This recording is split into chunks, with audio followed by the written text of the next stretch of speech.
separatidad.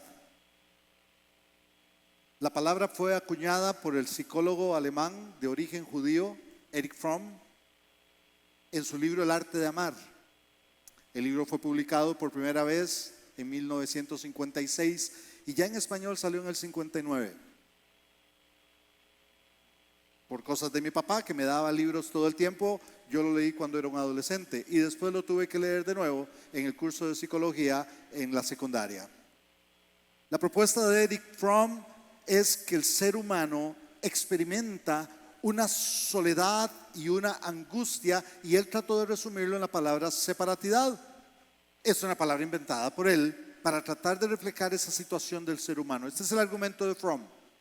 El ser humano, cuando está por nacer, está en el vientre de su madre y está muy cómodo, está calientito. Ahí está Mariela sonriendo. Están felices ahí. No tienen que pensar en comida, ni siquiera tienen que llorar por comida, no tienen que preocuparse por deshacerse de la comida. Es el ambiente feliz, ideal. Ahí está el bebé. Pero de un momento a otro, de manera brusca y sin su consentimiento, nace. Y ese nacimiento es el argumento de Fromm. Nada más le cito a Fromm. Yo no estoy diciendo que yo apoyo las teorías de Fromm. Ese nacimiento, dice Fromm, es el inicio de la separatidad del ser humano, porque de un momento a otro va a tener que empezar a valerse por sí mismo y eso le va a provocar angustia desde que nace.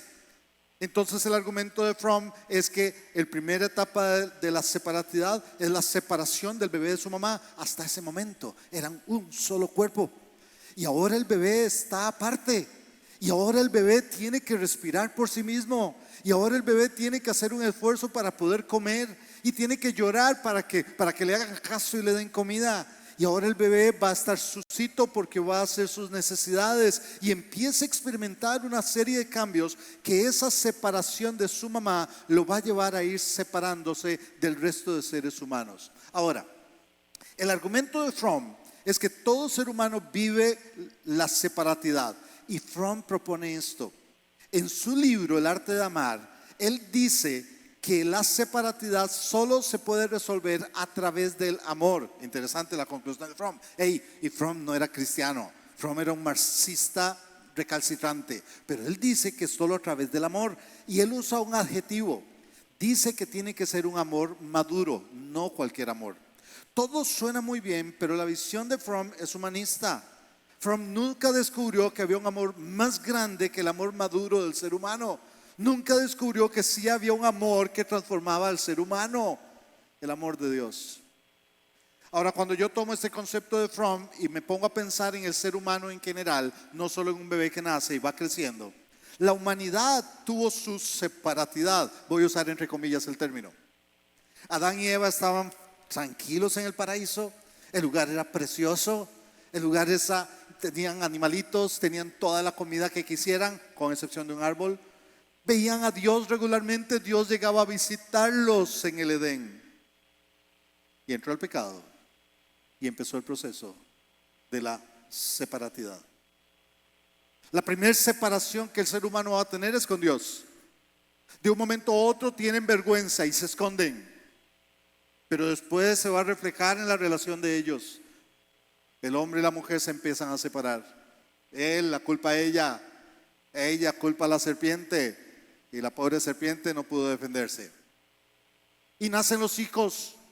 Y un hijo mata al otro. Y así es como empieza la historia de la humanidad. Con una separación de la gloria de Dios que se refleja en la separación entre los seres humanos. A diferencia de Fromm, la Biblia sí tiene una respuesta para ese problema. Se llama Jesucristo. Porque el amor de Dios ya estaba presente con Adán y Eva. Dios los amó al punto que estaba dispuesto a perdonarlos. Y Dios tiene un plan para poder que el ser humano que se separó de Él volviera a Él. Estaban separados de su gloria y Jesucristo vino a mostrar la gloria de Dios. Y a través de Jesucristo el ser humano se puede reconciliar con Dios. Es el amor de Dios lo que le permite al ser humano no vivir en soledad y en angustia. Esa soledad y angustia de la que habla Fromm, que creo que sí existe. La gente vive en soledad y angustia. Y Dios ofrece perdón y paz. Y Dios ofrece unidad con Él, pero Dios ofrece también un cuerpo en el cual el ser humano puede sentirse unido y ser parte de algo más grande que Él, la iglesia. Y es entonces donde empezamos a ver todo lo que Dios ha hecho para mostrar su amor por medio de la iglesia.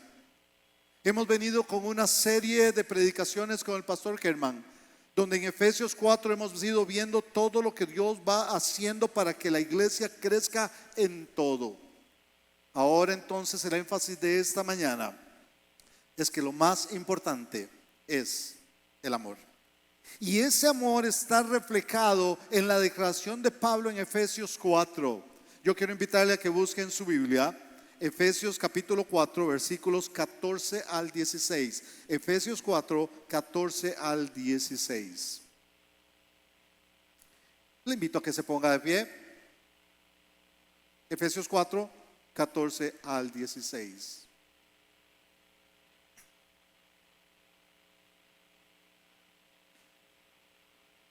¿Listos? Vamos a hacer bulla santa de nuevo esta mañana.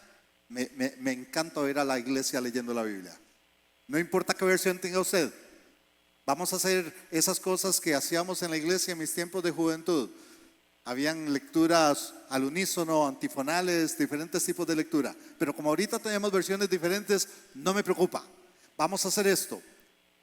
Hermanos y hermanas de mi izquierda, este sector acá, los que están de este lado, van a leer a mi indicación el versículo 14. Seguido de eso, apenas ellos terminan de hacer su bulla santa leyendo ese versículo, este grupo me va a leer el versículo 15. Pero después nos vamos a unir en el versículo 16, pero el versículo 16 va a aparecer en pantalla. El versículo 16 lo vamos a leer en la versión que aparece en pantalla. ¿Estamos de acuerdo? ¿Listos? 14, 15, todos juntos leemos el 16. Empezamos entonces con el 14 en este sector. Yo solo les voy a dar el inicio. Versículo 14. Así que, les escucho.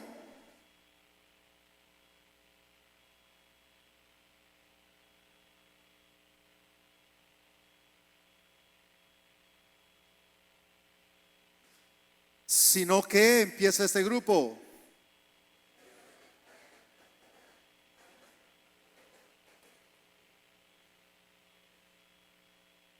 Ahora leemos juntos. De quien todo el cuerpo.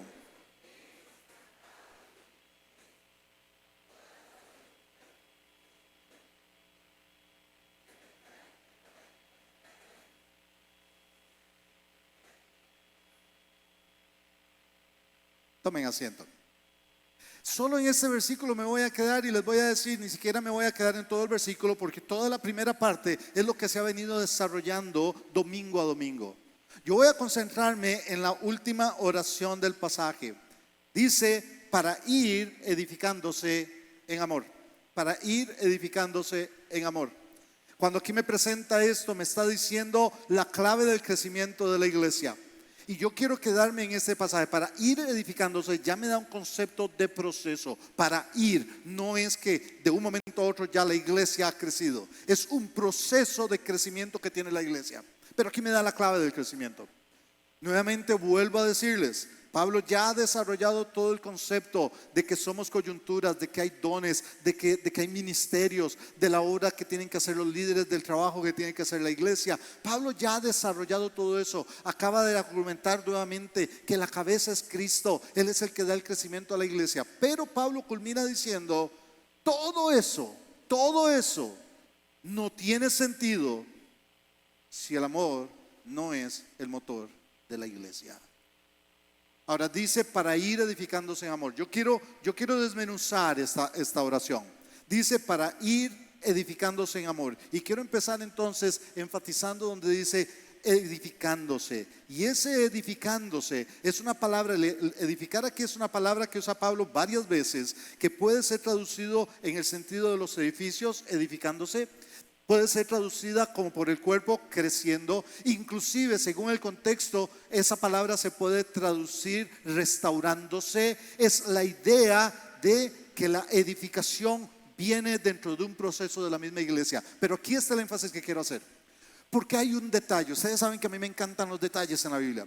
Aquí hay un detalle que me cambia completamente la implicación de este versículo. Notan este detalle acá, esta pequeña parte que aparece ahí, edificándose. Ese se es un reflexivo. Ese se está diciendo que la edificación proviene de la misma iglesia. La edificación no viene de afuera. Y usted me dirá, para. Pero no dice la Biblia que el que edifica la iglesia es Cristo.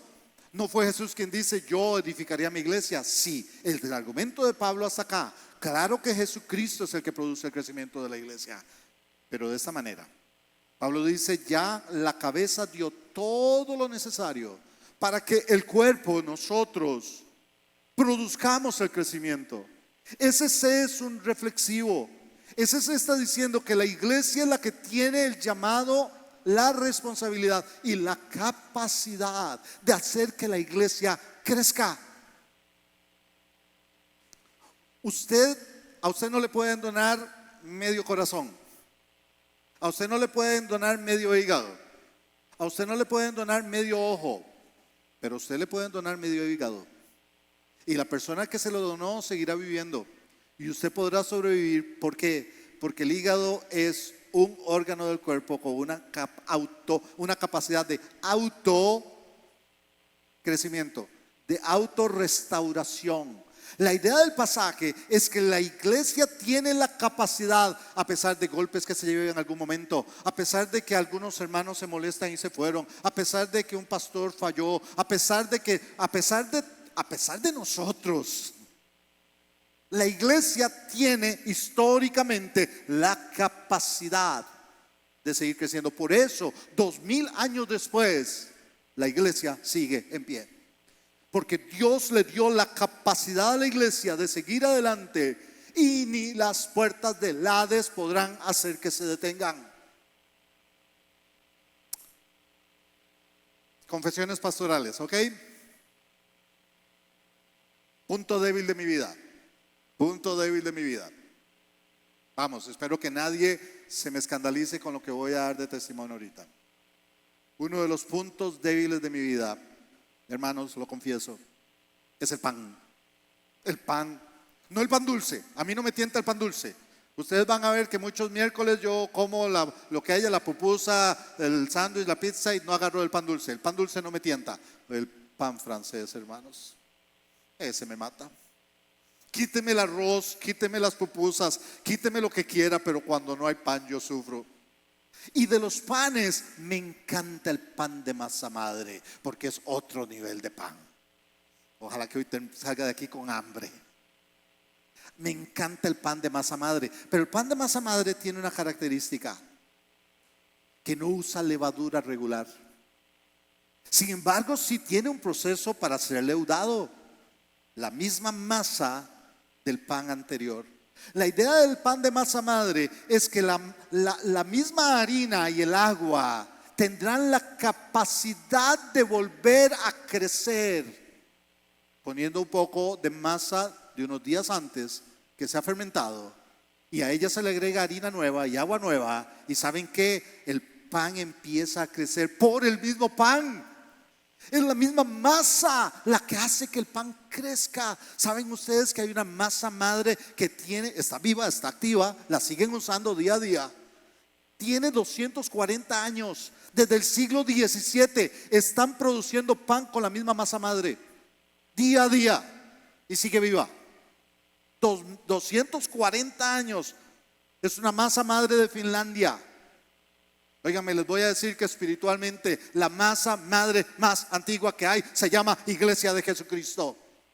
Porque por 2000 años Dios ha permitido que la iglesia siga creciendo, por lo que la misma iglesia vive. Y a pesar de la misma iglesia, y a pesar de nuestros fracasos, y a pesar de lo que nosotros hacemos o no hacemos, Dios dice, va a crecer y voy a usarlos a ustedes. Desde adentro, por lo que ustedes son y por lo que ustedes hacen, por lo que yo he hecho por ustedes. Ustedes son mi masa madre. y llegarán nuevos creyentes y seguirá creciendo con los antiguos, y los antiguos morirán, pero ya hay otros que tomarán la batuta, y la iglesia ha seguido año tras año, década tras década, siglo tras siglo, por 2000 años, en la masa madre llamada iglesia, haciendo que la iglesia crezca. La gran pregunta es ¿cómo? ¿Qué es el mecanismo que Dios usa para que la masa madre crezca? Y es entonces donde vemos la siguiente declaración. Dice que ese crecimiento que es interno, que es producto de nosotros mismos, dice que es en amor. Qué bonito suena, ¿verdad? Suena hasta romántico. Pero el concepto aquí no es de romanticismo. Y aquí voy a quedarme en otro detalle del pasaje. Ahora se lo estaba comentando Alejandro porque yo sé que él anda también revisando los detalles en los versículos de la Biblia. Porque aquí hay algo muy especial en esta declaración. Pónganme atención, espero que me sigan. Cuando aquí dice para ir edificándose, dice ir edificándose en amor. Ese en es fundamental. Está diciendo que el crecimiento crece en el amor. No es una idea romántica de, ay, sí, es que cuando hay amor en la iglesia, uy, cuando amamos a Dios, uy, Dios, te amamos, besitos al cielo, te voy a poner un corazoncito en tu WhatsApp, Dios, te amo. No está hablando de un amor romántico. Está diciendo no que la iglesia crece porque por ahí hay gente que se ama. Lo que está diciendo el pasaje es que el amor es el motor, es lo que produce que la iglesia crezca. Óigame bien, el amor es lo que produce. No es un en de que el contexto es el amor. No, es un en de que la iglesia crece por el amor. Tengo un amigo que cuando le dice a los hijos, hoy cocino yo en la noche, los hijos ya sonríen y dicen, hay perros calientes en la noche. Porque cada vez que él cocina hace perros calientes. Ahora, los perros calientes tienen su arte, ¿ok? Ya di un miércoles una receta de frijoles, voy a darles receta de perros calientes. Usted va a hacer perro caliente con una salchicha, espero que sea una salchicha de calidad. Ahora, usted tiene 3 opciones o más, pero le voy a dar 3 opciones de cómo cocinar la salchicha. Usted puede hacerla frita, usted puede hacerla asada o usted la puede hacer hervida. Vamos a optar por la tercera. Digamos que es bien saludable. ¿Cómo hace usted una salchicha para un perro caliente hirviéndola? Muy sencillo. Número 1, le quita el plástico a la salchicha, por lo que más quieran. Le quita el plástico a la salchicha. Pone agua a hervir. Cuando el agua está hirviendo, usted agarra la salchicha y le hace unos cortes no muy profundos, unos cortes a la salchicha porque no quiere que la salchicha se deforme en el agua, sino que se cocine de manera pareja. ¿Tenían ese dato? Hagan los cortes, no muy profundos. Echan la salchicha en el agua hirviendo. Al final, ¿qué es lo que usted va a decir? Le van a preguntar, ¿y cómo cocinaste la salchicha? La cociné en agua. ¿Qué está diciendo usted cuando dice la cociné en agua? Que había agua en el ambiente, había mucha humedad, había agua a la parte. No, cuando usted dice que usted cocinó una salchicha en agua, está diciendo que el agua es lo que cocinó la salchicha. El agua fue lo que hizo que la salchicha se cocinara. Aquí está diciéndome que el amor es lo que produce el crecimiento. No solo es el contexto, es que el amor produce crecimiento en la iglesia. Una iglesia que practica amor es una iglesia que crece, porque el amor produce crecimiento en amor. Pero ahora vamos con la última palabra. Y la última palabra es en, obviamente, amor. La palabra amor que usa Pablo aquí, ustedes probablemente saben que hay varias palabras del idioma original que se pueden traducir amor. Esta es la palabra del amor profundo, del amor sacrificial. Ustedes han oído ese término, se dice el amor ágape. Técnicamente hablando debería ser agape, pero quedó como ágape. Y la gente dice, ese es el amor de Dios. Para un momento, sí, es el amor de Dios. De la manera en que Dios me ama. Dios me ama con un amor incondicional. Dios me ama con un amor sacrificial, al punto de que dio a su hijo por mí. Sí, es cierto. Pero esa misma palabra es la que usa Pablo aquí. Pablo no me está hablando de un amor condicionado, me trató bien, lo trato bien. Pablo dice que lo que provoca el crecimiento de la iglesia es un amor profundo en la iglesia, un amor incondicional en la iglesia, un amor sacrificial en la iglesia. Cuando una iglesia tiene amor, hermanos, entendamos, lo que Pablo está argumentando acá es que la iglesia no crece por los programas que tiene. La iglesia no crece por los cultos que tiene. La iglesia no crece por las estrategias que hagamos. La iglesia no crece por las predicaciones o por los cantos. La iglesia, sí, usamos todo eso y Dios lo usa para el crecimiento. La iglesia crece cuando hay amor en la iglesia. Presénteme una iglesia que no tiene grandes estrategias, que no tiene grandes programas, que no tiene grandes predicaciones, pero que hay amor en la iglesia y es visible y se siente. Y cuando alguien llega ahí siente que hay algo diferente y se siente amado, se siente abrazado, se siente recibido. Esa persona se queda en la iglesia. Y la iglesia crece porque el amor de la iglesia, el amor, ese amor ágape, ese amor incondicional, ese amor profundo, lo demuestra para todas las personas. Ahora definamos un momento ese amor. Voy a detenerme un momento para definir ese amor. Porque entonces pensamos, ¿qué es este amor? Y Jesús nos definió este amor. Jesús dijo esto. Jesús dijo, amarás al Señor tu Dios con todo tu corazón, con toda tu alma y con toda tu mente. Este es el grande y el más grande y el primer mandamiento. Y el segundo es semejante a él. Amarás a tu prójimo como a ti mismo. Conocemos esta porción de Mateo 22, 37 al 39. Jesús me habla de tres conceptos de amor en un solo versículo o en unos pocos versículos. ¿A quién tengo que amar por encima de todas las cosas? ¿Cuál es el primer nivel de amor? ¿A quién tengo que amar incondicionalmente primero que nada? ¿A quién? A Dios, eso es obvio. Después de Dios, ¿a quién le tengo que mostrar amor? Después de Dios, ¿a quién le tengo que mostrar amor? A mí mismo. Porque Jesús usó un comparativo. Amarás a tu prójimo como a ti mismo. Si yo no me amo a mí mismo, no puedo amar a mi prójimo. Mi punto de capacidad de amor a mi prójimo es que yo ame a Dios, me ame a mí mismo para estar en capacidad de amar a mi prójimo. No estamos hablando de egoísmo, no estamos hablando de egocentrismo. Voy a definírselos en un momento. Entonces tengo estos tres conceptos de amor. Tengo que la iglesia crece por amor, porque amas a tu Dios, porque te amas a ti mismo y porque amas a tu prójimo. Rápidamente veamos implicaciones prácticas. Aquí quiero ir a lo más práctico posible de estos conceptos. Voy a dar aplicaciones prácticas desde una perspectiva bíblica, ¿ok? Empezamos con el amor a Dios. ¿Qué es amar a Dios? Cuando dice amor a tu Dios, el viernes tuvimos una sesión de preguntas y respuestas en Hacedores. Me acribillaron los chicos con preguntas buenísimas todas, buenísimas. No pudimos terminar. Vamos a seguirlos. Vamos a tener que crear una nueva sección los viernes en la noche llamada Respondiendo Preguntas. 5 minutos, una pregunta por viernes, porque salieron preguntas buenísimas. Una de las preguntas que hizo uno de los chicos o de las chicas fue: ¿qué es amar a Dios? Y yo les dije, voy a darles una respuesta rápida porque el domingo voy a predicar de eso. ¿Qué es amar a Dios? Jesús definió esto.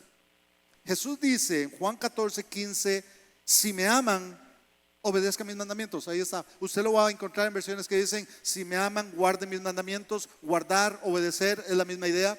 ¿Qué es amar a Dios? Amar a Dios es obedecer a Dios. Si Dios te dice que mentir es pecado, no mientes. Si Dios te dice que chismear es pecado, no chismeas. Si Dios te dice que debes ser fiel a tu pareja, eres fiel a tu pareja. Si Dios dice que debes ser honesto, vas a ser honesto. Si Dios dice que no copies en los exámenes, no copias en los exámenes. Y si Dios dice que tampoco les pasas la copia a tus amigos, no lo vas a hacer, aunque caigas mal. Vas a hacer lo correcto porque vas a hacerlo para Dios. Y yo les digo algo, cuando alguien hace lo correcto, cae mal, hermanos. El que hace lo correcto cae mal. El empleado que no llega tarde, sino que más bien llega 15 minutos antes, los compañeros lo detestan. Y si el jefe se va y los compañeros se van ahí a perder el tiempo y él se queda trabajando honestamente, mal que va a caer. Yo sé, los que hacen lo correcto caen mal, pero Dios no me pide que quede bien con la gente, Dios me pide que quede bien con Él. Y que hay bendición en obedecerlo. Ahora me dirás, hermano, pero está diciendo que el amor hace que la iglesia crezca. ¿Cómo es que mi amor a Dios hace que la iglesia crezca? A esto se le llama testimonio. Y la iglesia crece cuando la iglesia realmente vive la palabra de Dios. Porque aunque caigas mal, los amigos te llegan a respetar. Aunque se burlen de ti, aunque te hagan bullying, los amigos te van a respetar. Los compañeros de trabajo te molestarán, les caerás mal, pero en el fondo dicen, Él mantiene sus principios. Y en el fondo te respetan. ¿Y sabes qué es? Que tarde o temprano alguno de ellos va a buscarte y te va a decir, mira vos que sos cristiano, ¿podrías orar por mí? Y yo sé que si diéramos aquí testimonios, muchos aquí darían testimonio de cómo alguien los trataba mal porque eran cristianos, pero después esa misma persona en un momento de necesidad te buscó porque vio algo, vio tu obediencia a Dios, vio que hiciste lo correcto, vio que no te vengaste, vio que no dijiste la mala palabra para responder a la mala palabra del otro, vio tu testimonio. El lunes pasado, y con esto que les voy a contar, ustedes saben, he dicho y no lo digo por quedar bien, porque lo digo en mi país y lo digo acá, soy fanático de El Salvador, amo El Salvador, soy feliz viviendo en El Salvador, pero hay cosas del Salvador que todavía me cuesta, hermanos. Les soy honesto, ahora mi corazón, me cuesta. El lunes me pasó, porque una vez a la semana, más o menos una vez a la semana, voy a desayunar con unos amigos. Y vieran eso de ir a La Libertad a desayunar, hermanos. Vieran cómo me cuesta. Vieran cómo sufro yendo a desayunar frente al mar. Vieran qué mal la paso.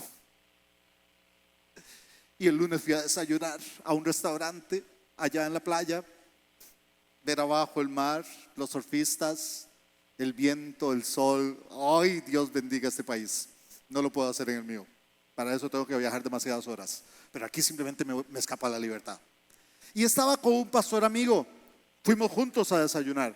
Cuando veníamos de regreso hacia San Salvador, él venía manejando, y cuando íbamos llegando, aquí se los describo, veníamos de allá como por un restaurante allá antes del Sunsal, veníamos de regreso. Cuando uno llega a una bifurcación, que uno sigue recto hacia La Libertad o toma a la izquierda hacia San Salvador, ya están ubicados.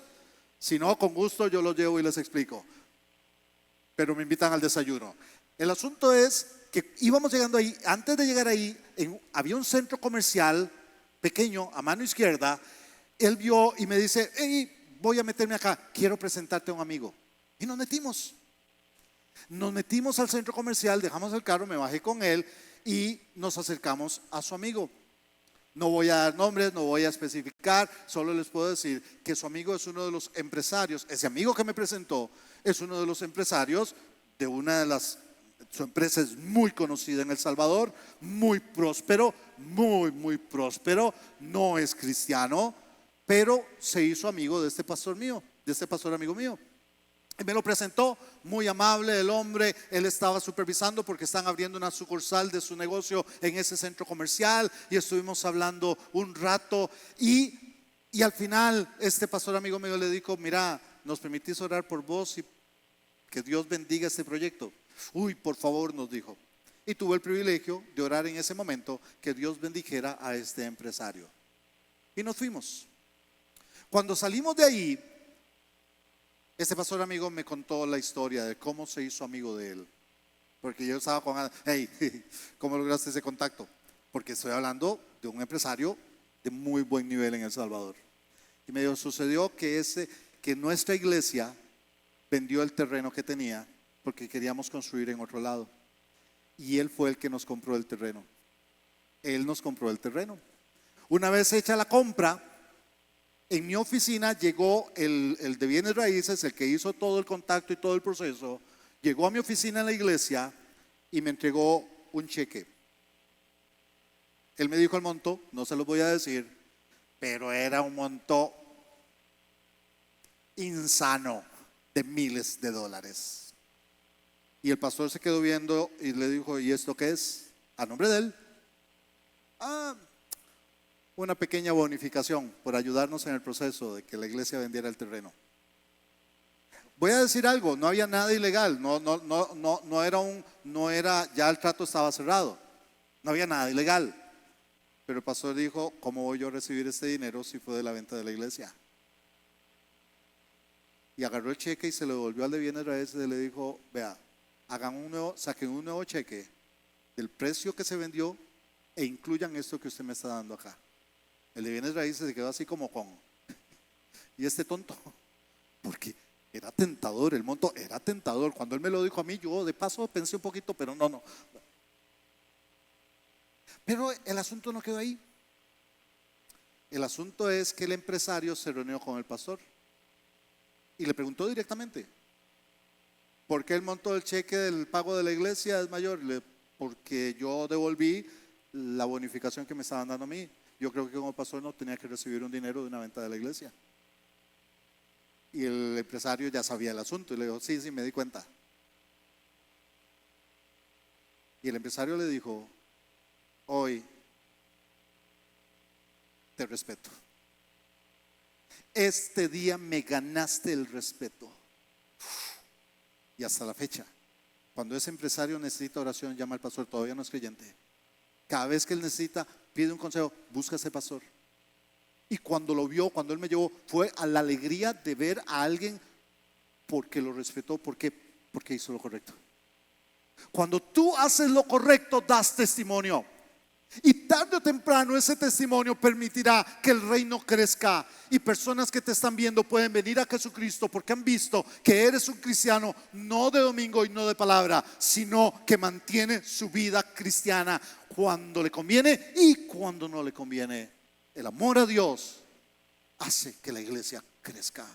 Pero no solo el amor a Dios, porque entonces aquí el apóstol Pablo, al hablar de que el amor crece y tomando en cuenta lo que Jesús dijo, Jesús no solo habló del amor a Dios, habló del amor a ti mismo. Y entonces me dices en qué consiste el amor a ti mismo. Te voy a dar un pasaje en Timoteo, dice así: entre tanto que voy, ocúpate en la lectura, en la exhortación, en la enseñanza. No descuides el don que está en ti, que ha sido dada por medio de profecía, con la imposición de manos del concilio de ancianos. Dedícate, sigue diciendo, perdón, me quedé atrás. Dedícate a estas cosas, ocúpate en ellas, para que tu progreso sea manifiesto a todos. Ten cuidado de ti mismo y de la doctrina, persiste en ello, pues haciendo esto te salvarás a ti mismo y a los que te escuchan.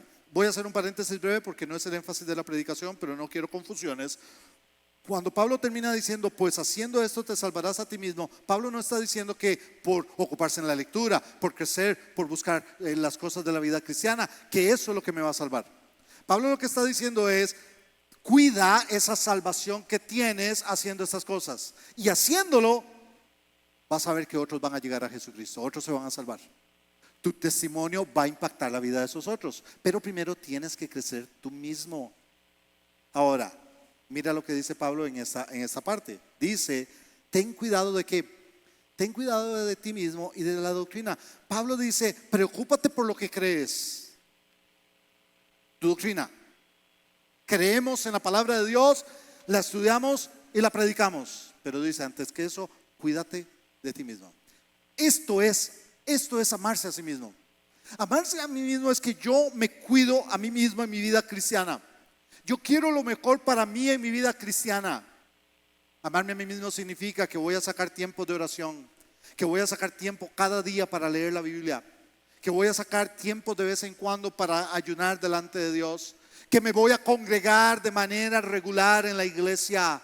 Me voy a cuidar de crecer como cristiano, porque creciendo como cristiano voy a tener la capacidad, la fuerza espiritual de poder ayudar a otros para que también vengan a Jesucristo. Solo cristianos fuertes producen iglesias fuertes. Esta iglesia va a ser tan fuerte como cada uno de los que asisten a ella. Es a través de la vida espiritual de cada miembro que se cuida a sí mismo, que cuida su vida espiritual, que se mantiene delante de Dios creciendo en su vida cristiana, que empezamos a impactar la vida de otros. Crecí leyendo los libros de Mark Twain. No sé si has leído a Mark Twain, pero Mark Twain era fascinante. Para un niño, Mark Twain yo disfrutaba los libros de Mark Twain.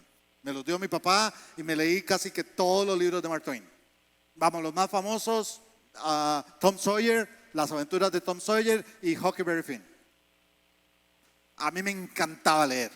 Uno de los personajes, para mí el personaje central de la mayoría de escritos de Mark Twain era el río Mississippi, porque el río Mississippi en sí era un personaje de sus libros. Y yo crecí leyendo a Mark Twain y yo decía un día, yo quiero conocer el Mississippi, yo quiero conocer el Mississippi. Y tuve la oportunidad de conocer el Mississippi. Me tocó volar decenas de veces sobre el Mississippi cuando tuve mi ministerio en los estados. Me tocó cruzar el Mississippi unas 4 veces en carro. Y, hermanos, usted llega a la parte de Luisiana donde está en la desembocadura del Mississippi. Estamos hablando de más o menos casi 4,000 kilómetros del Mississippi, bajando desde el norte hasta el sur. ¿Saben cuánto tiene la desembocadura del Mississippi?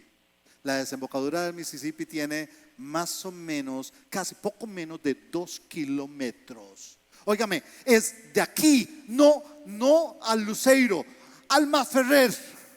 Eso es la desembocadura del Mississippi. ¿Sabe cuánto tiene de profundidad? Tiene 60 metros de profundidad. Los barcos andan por el Mississippi. Es impresionante ese río. Pero tuve que ir a predicar a un pequeño pueblo en Minnesota, a unos pocos kilómetros de donde nace el Mississippi. El Mississippi nace de un lago, el lago Itasca, en Minnesota. Y estuve ahí. Óigame, yo estuve en el Mississippi, estoy hablándoles, ubíquense de aquí a donde el Masferrer. Yo estuve en el Mississippi, donde era más o menos la calle que nos acaban de asfaltar. Eso era el Mississippi que yo vi ahí arriba. Y yo decía, ¿cómo ¿saben cuánto es el Mississippi donde nace? El Mississippi donde nace tiene unos 6 metros de ancho. Y después va a tener 2 kilómetros. ¿Saben cuánto es la profundidad del Mississippi cuando nace? Medio metro, menos de medio metro. Y después llega a tener 60 metros de profundidad. Y la pregunta es, ¿por qué? Porque a lo largo de esos casi 4,000 kilómetros, donde va bajando hacia el Golfo de México, hay más de 250 afluentes. Hay más de 250 afluentes que van llenando el Mississippi, que van llenando el Mississippi, que van llenando. El Mississippi es grande porque sus afluentes, pequeños y grandes, hacen su parte. ¿Sabes cómo crece la iglesia? Es un río que crece por los afluentes, por lo que cada uno hace el domingo y entre semana. Por lo que nosotros vivimos y nos cuidamos a nosotros mismos, Dios produce el crecimiento de la iglesia. Pero hay un tercer nivel, y con este cierro. El tercer nivel está obvio ahí, porque además de amar a Dios, amarte a ti mismo, Dios nos llama a amar al prójimo. Significa que mi amor al prójimo también hace que la iglesia crezca. Mira lo que dice Jesús a sus apóstoles. Les dice, en esto conocerán todos que ustedes son mis discípulos, si tienen amor los unos a los otros. En esto conocerán que son mis discípulos, en que tienen cultos gigantescos. No. En esto conocerán que son mis discípulos, en que tienen edificios impresionantes. No. En esto conocerán que son mis discípulos, en que tienen programas geniales. No. Y todas esas cosas que acabo de citar son buenas. Y está bueno que lo hagamos como iglesia. Pero ¿cómo saben que somos discípulos de Jesús? Por nuestro amor entre nosotros. Yo puedo aplicar este amor al prójimo de muchas maneras. Obviamente puedes hacerlo ayudando a gente pobre, ayudando a gente necesitada, ayudando a un compañero de trabajo. Muchísimas aplicaciones. Y la gente viene a Jesucristo cuando ve nuestras buenas obras y glorifican al Padre que está en los cielos. Pero yo quiero aplicarlo de manera específica dentro de muchas aplicaciones. Opté esta semana que estaba preparando la predicación y dije, voy a tocar un tema que para mí es importante.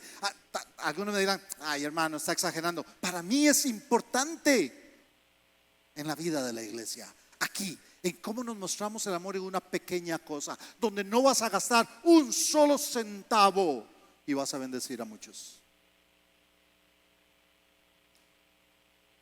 Hace unas semanas un joven de la iglesia, no voy a decirles quién porque avergonzaría a Mauricio, el vocero de comunicaciones, Pero un joven de la iglesia llegó a hacerme bullying.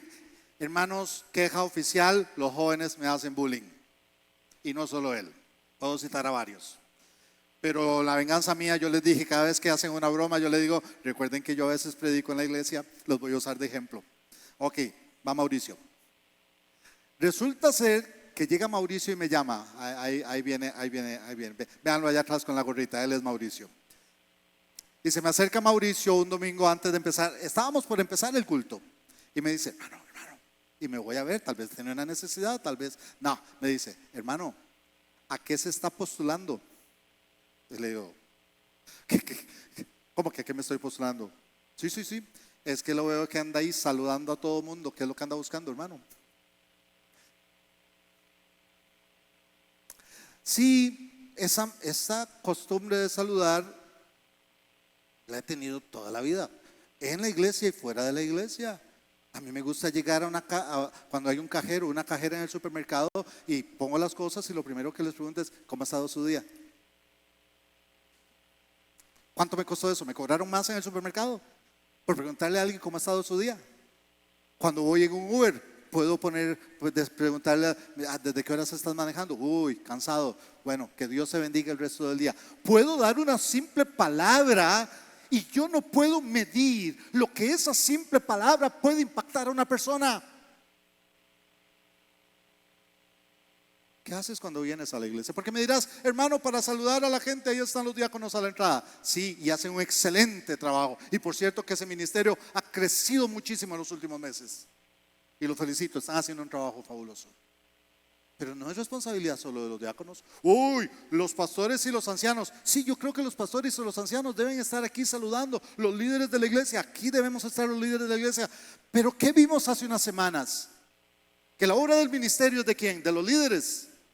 No, la obra de la iglesia es de la iglesia, de cada miembro. Y me dirás, ay hermano, no me pida que salude a la gente, es que yo soy muy tímido. Yo no te estoy pidiendo que cambies de personalidad. Te estoy pidiendo que hagas ese amor sacrificial, ese ágape del que estamos hablando. Porque tú no sabes si una persona que vino un domingo en la mañana, vino triste, vino deprimido, vino en un momento de necesidad, y sonreírle no te va a costar un centavo. Y acercarte y decirle, hermano, qué gusto verlo, Dios le bendiga. Hágalo con uno. No le pido que ande promoción para que no lo culpen de que usted se está postulando a nada. A uno. Si cada uno de nosotros se preocupara de decirle a alguien no de mi círculo de amigos, no lo hagas con tu círculo de amigos, hazlo con ellos también.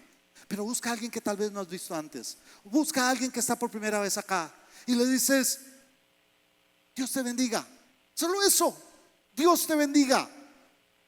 Si puedes hacer algo más, hazlo. Pero si por lo menos pudiéramos mostrarnos que estamos felices de estar reunidos un domingo acá y que nos alegra ver a esa persona, y no hacerlo por compromiso ni con hipocresía, sino realmente felices de que los cristianos nos reunimos en la iglesia un domingo para alabar al Señor. ¿Crees que eso lo podemos hacer? Ahora me dirás, pero un saludo no veo en qué. Hermanos, yo le puedo presentar gente que se ha quedado en una iglesia por la manera en que los saludaron a la entrada. Y le impactó tanto el saludo que se quedaron en la iglesia. Aquí hay algunos que pueden decir que les ha pasado eso. Asistí a una iglesia que yo pastoreé, no aquí en El Salvador, por aquello de los que dicen, la iglesia de Nazaret. No, fue una iglesia en Costa Rica que ustedes ni conocen. Pero fui un domingo de incógnito. Ya había dejado esa iglesia décadas antes. Decidí asistir ese domingo. Estaba con ganas de volver a leer. Y todavía vi algunos que yo conocía de cuando yo fui pastor. Llegué, lastimosamente ese día llegué en el momento que estaba empezando el culto. Trato de llegar siempre un poco antes. Y llegué y pasé y me senté. No había nadie a la entrada dándome la bienvenida. Nadie se acercó a decirme bienvenido.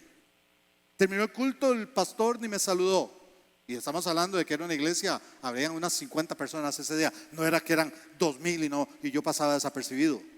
Yo salí de esa iglesia y me fui y nadie me dijo buenos días. Usted me dirá, hermano, usted debió haber hecho lo que nos está diciendo. Usted era el que tenía que ir a saludar. Sí, tiene razón, pequé. Pero yo estaba tan dolido de ver que llegué a mi iglesia,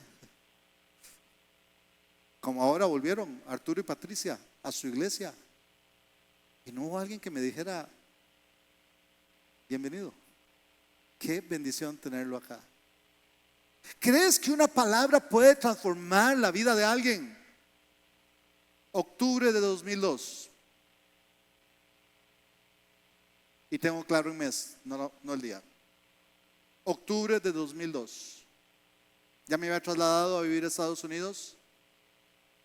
Estoy en la casa y me entró por Facebook un mensaje de mi cuñada.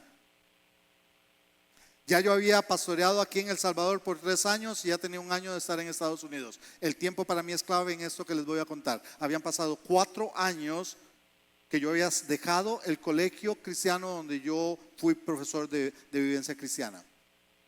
4 años habían pasado que yo había dejado. 4 años, 3 acá, 1 en Estados Unidos. Y me dice mi cuñada vive a una cuadra del colegio, mis sobrinos estudiaron en ese colegio, entonces ella iba regularmente a hacer asuntos, vueltas ahí en el colegio. Me dice, Gustavo, la profesora, lo que llamamos allá español, mis fuentes, que espero que sean confiables, Fer y Allison, me dijeron que aquí en El Salvador le llaman lenguaje y literatura, ¿es así? ¿Sí? Ok. Gracias, Fer y Allison, buenos asesores. La profesora de 11º año, de los que se iban a graduar, los de 11º año, que ahora ya no son los de 11º año, son los senior. Los chicos de 11º año ya estaban por irse del colegio. Entonces la profesora les pidió que tenían que redactar, era un trabajo, ella les iba a calificar, redacción y ortografía, y tenían que demostrar todo lo que habían aprendido. Les pidió que escribieran una carta, pero les especificó que tenía que ser una carta de agradecimiento a uno de sus profesores. Eso es un riesgo, hermanos, en un colegio, porque no va a faltar el adolescente que diga, aquí no tengo que agradecerle a nadie. Pero era una tarea, todos la hicieron, se arriesgaron. Se las devolvió y les pidió, les dio unas hojas bien bonitas que tenían que escribir ahora la carta, pero anónima, para que los profesores vieran que era una generación agradecida, pero no iban los nombres. Y pegó todas las hojas, pidió permiso, hizo una exposición de todos los escritos en el edificio administrativo del colegio. Mi cuñada me escribió y me dice, Gustavo, pasé al colegio y me puse a leer lindas las cartas agradeciendo a los profesores que les habían ayudado especialmente ese último año, que era el año de su cierre. Y me dice, pero había una carta para vos. Yo me dije, hace 4 años yo había dejado el colegio. Yo saqué cuentas, yo no le di a esa generación, nunca fui profesor de esa generación que se estaba graduando. Les di devocionales, les organicé sus retiros espirituales, sus campamentos, varias veces estuve en el aula por alguna actividad, pero no fueron mis alumnos, no tuve un proceso con ellos. Y había una carta que decía, palabras más, palabras menos, profe Gustavo, no sé dónde está usted ahora, pero gracias. La maña de estar saludando gente, yo la aplicaba en el colegio. Cada mañana que yo llegaba al colegio, dejaba mis cosas en la oficina y me iba a los pasillos a caminar, me iba a caminar a los pasillos saludando a los estudiantes que iban entrando. Algunos me saludaban, otros me respondían en ese idioma que hablan los adolescentes, así como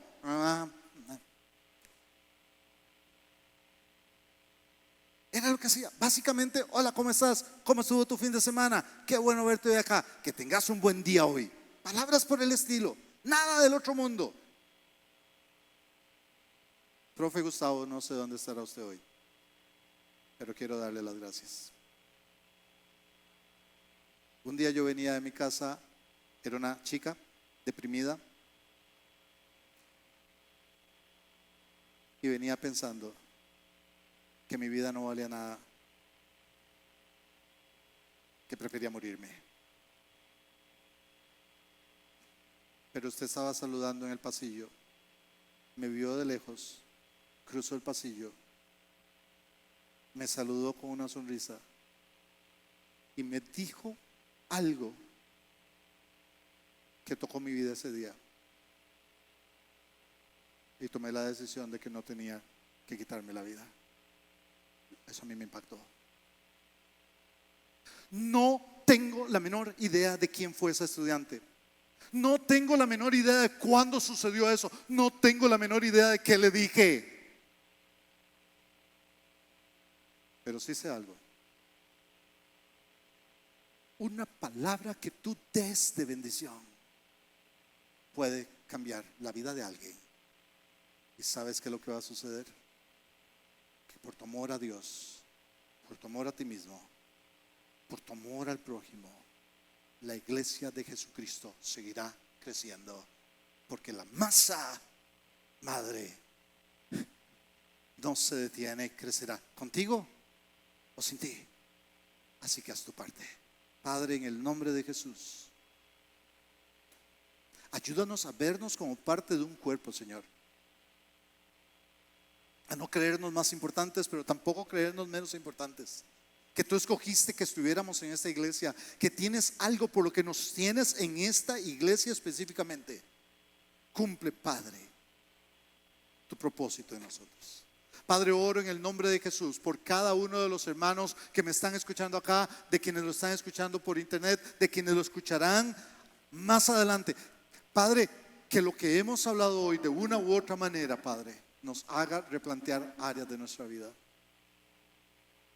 Querido hermano, querida hermana, mientras estás en oración, ¿cómo está tu amor a Dios? ¿Cómo está tu vida de obediencia? ¿Estás cumpliendo lo que Dios espera de ti, a pesar de que eso tengas que pagar un precio en este momento? Págalo, sufre si es necesario, que vas a recoger fruto, y habrá gente que viene a Jesucristo por ver tu testimonio. ¿Cómo está tu amor a ti mismo? ¿Estás cuidando tu vida de oración? ¿Estás leyendo la Biblia cada día? ¿Estás viviendo en santidad? ¿Sacas tiempo de ayuno? ¿Te congregas regularmente? ¿Usas tus dones en la iglesia? ¿Estás desarrollándote? Eso que haces va a impactar la vida de otros y la iglesia crecerá. ¿Cómo está tu amor al prójimo? ¿Tuviste una oportunidad esta semana y la desperdiciaste? Pídele a Dios que en su misericordia te dé una nueva oportunidad esta semana. Vamos, si le puedes dar algo a alguien, si lo puedes bendecir con algo material que necesita, hazlo. Pero te he hecho una propuesta sencilla. ¿Qué te parece si te acostumbras a bendecir a las personas? A dar una palabra de bendición a todo el que te encuentras, lo conozcas o no lo conozcas. Porque no tienes la menor idea del fruto que esa palabra de bendición pueda tener en esa persona y lo que la está necesitando en este momento. ¿Qué te parece si empiezas a hacerlo aquí mismo en la iglesia y te propones saludar, bendecir a alguien, por lo menos una persona, cada vez que vienes a la iglesia? Padre, bendice a tu pueblo. Yo quiero dar una palabra más para ti que dices: yo estoy en esa situación que usted estaba hablando al principio, esa soledad y esa angustia. Me siento lejos de Dios y me siento lejos de los demás. Jesucristo tiene respuesta para ti. Es solo el amor perfecto. El de Jesucristo no es un amor maduro, es un amor perfecto. Él está dispuesto a perdonarte y está dispuesto a cambiarte. Y aunque no cambie la situación que vives, cambiarás tú y descubrirás todo el amor que Dios tiene para ti. Si esta mañana hay alguien que vino por primera vez hoy o ha estado acompañándonos y se siente en esa situación de soledad y angustia, lejos de Dios, necesitado de una respuesta, ¿me permites orar por ti? Si quieres entregar tu vida a Jesucristo esta mañana, levanta la mano ahí donde estás. Levanta la mano diciendo: ore por mí. Necesito a Jesucristo. Que Dios te bendiga. ¿Habrá alguien más esta mañana? Alguien que dice: necesito a Jesucristo. Querido amigo, querida amiga, por alguna razón encontraste esto en internet. en tu casa, entrégale tu vida a Jesús. Padre, oramos pidiendo esta bendición tuya.